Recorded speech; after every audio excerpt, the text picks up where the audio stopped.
Hi, this is Scott Garibay, and today we're going to talk about Dungeons & Dragons 5th edition, and we're going to talk about, as you see a Dungeon Master continue to evolve specifically, and also just how you can tell, what your Dungeons & Dragons game is actually accomplishing, right? And this goes to that issue of, are you taking Dungeons & Dragons further? Is Dungeons & Dragons taking you further than where you currently are as a person, right? I believe strongly in this, and I want to talk to you today because I'm literally seeing it. Like, I'm very directly seeing an improvement of a person through Dungeons & Dragons, and I'm seeing very clearly what Dungeons & Dragons can be and what it can mean. And also, it's just really impacting me personally how deep this runs from the perspective of the outside world. Like, I'm an evangelical Christian. I'm saved, right? And I look at the world, and I'm blessed by God in so many ways. I have never ever. I've been laid off probably 3 or 4 times, right? But never in my life has there ever been a period where it wasn't like, skippity doo, here's my next job. Like, my employment has been rock solid literally since I've been 12 years old and got a paper route, right? I've never really struggled to be gainfully employed, right? And that's a huge blessing. I have a wife. That relationship is going on for 30 years. I have 4 kids. The question is if they land valedictorian or salutatorian, before they graduate. Like, I have incredible blessings from evangelical Christianity. I go to church every Sunday, and when I arrive, people are there to talk to me. When I stay late to talk to others, I have I can't leave that church without, talking to this person talking to me, I live this incredibly robust life because of Christianity, right? My evangelical Christianity it's just layers and layers and layers of blessing. But when I look to the right, when I look to the left, I see the lost, and I see how vacuous their lives are, right? And it's the same with Dungeons & Dragons in that, especially when it comes to friendship, I think around my friends is where I see, actually evangelical Christianity affects everything. It affects my family, affects my friends, and guess what? It affects my associates. It even affects my rivals and my enemies, which I have, right? Like, I have rivals and enemies. I don't know if you have those in your right, but I definitely have them, right? And it's and with Dungeons & Dragons, I see with my friends this very clear, like, the people who are connected to my Dungeons & Dragons game, I know where they're at. I see them every week, right? I know, one of my D&D players is going to be, is graduating with a nursing degree, and one of my D&D players, holds down his job and continues to live his life and be rock solid and be a upstanding citizen. Another one is emerging into this, into adulthood, has a degree that he needs to decide what he wants to do with, whether he wants to leverage the degree or whether he wants to take advantage of opportunities for where he's at. And I see them every week, right?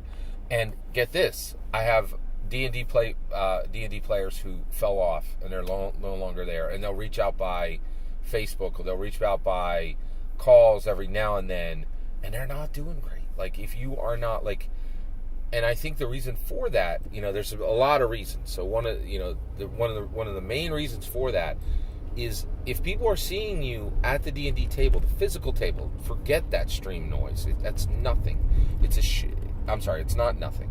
Stream games have value. They're about 10% as valuable as a physical table game. That's real. Value. Actually, we already know the value, right? Right now, you could pay a Dungeon Master about $40 a session, right? That's the going rate for a good Dungeon Master right now for a streamed game. Honestly, I think sitting, for a traditional 2-hour session, actually for a 2-hour session of Dungeons & Dragons, it's probably worth about at a table every week. It's worth about $400 per session per player. That's my take.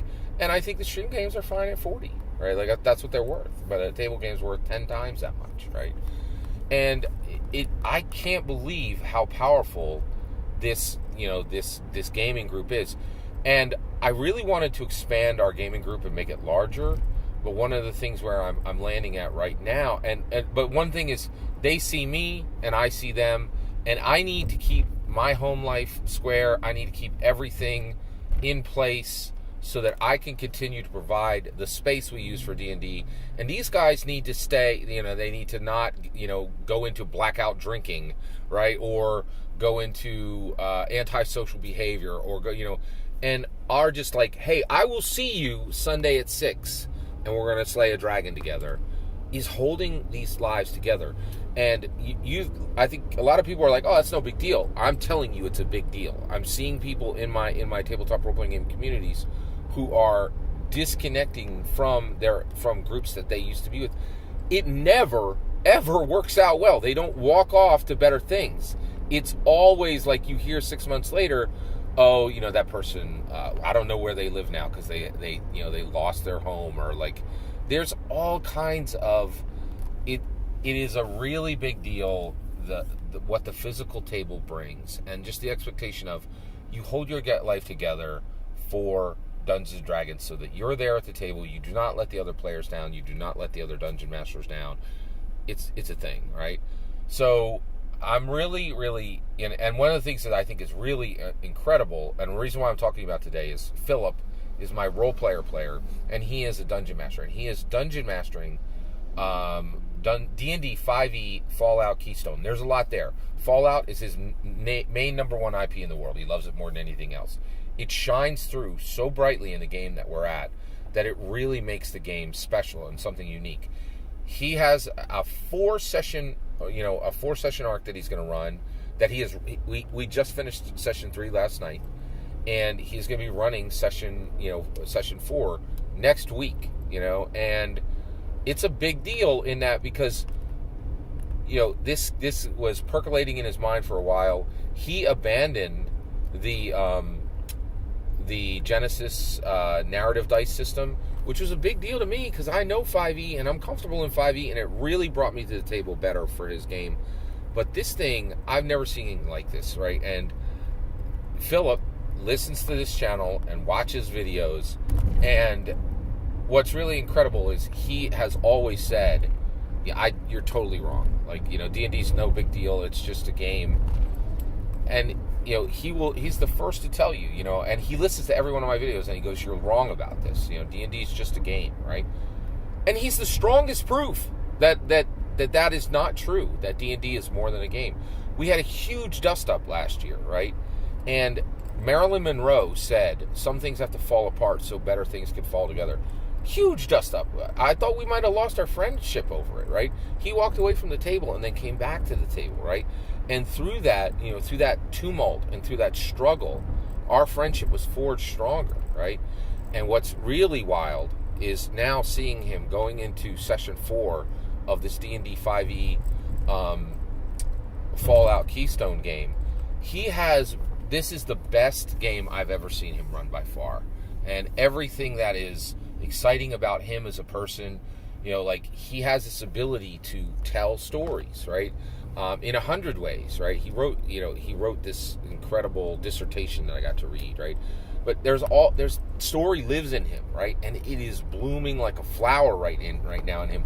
And he is hitting his stride as a dungeon master. And every single thing I've said from the start, right? I was like, make the next you. Put somebody on this planet who's going to DM better than yourself, right?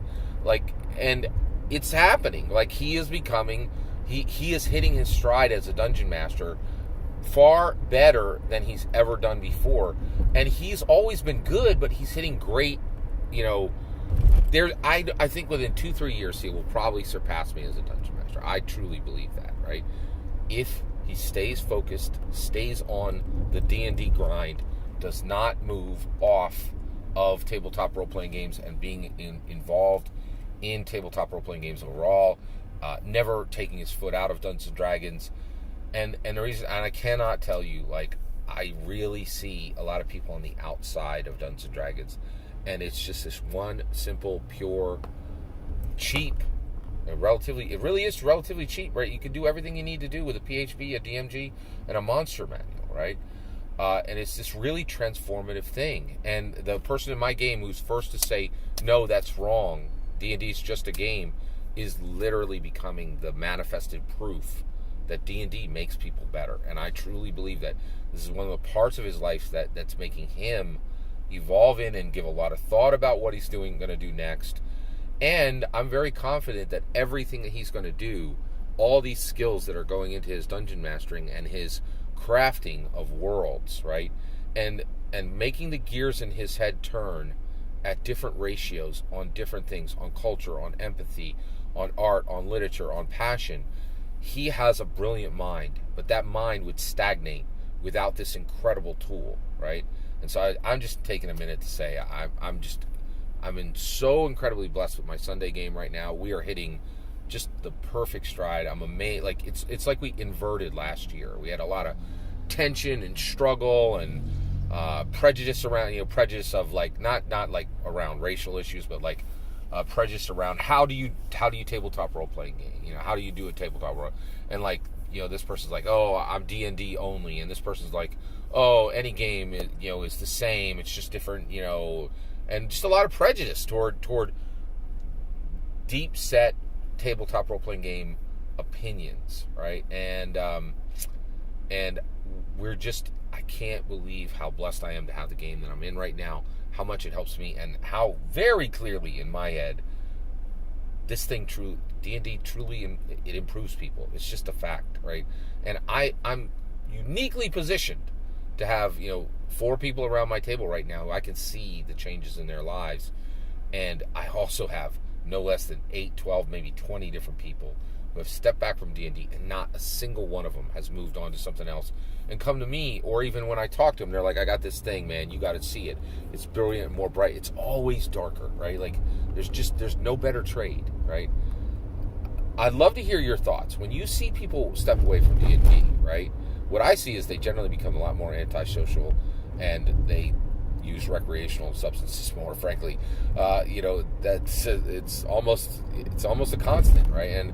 But what do you see? Have you seen people walk away from D&D and just choose other activities that have helped them more? Or are you seeing what I'm seeing there? I'd love to hear your field report. That's my opinion. I'd love to hear what you have to say. Please consider liking and subscribing, and have a wonderful millennium.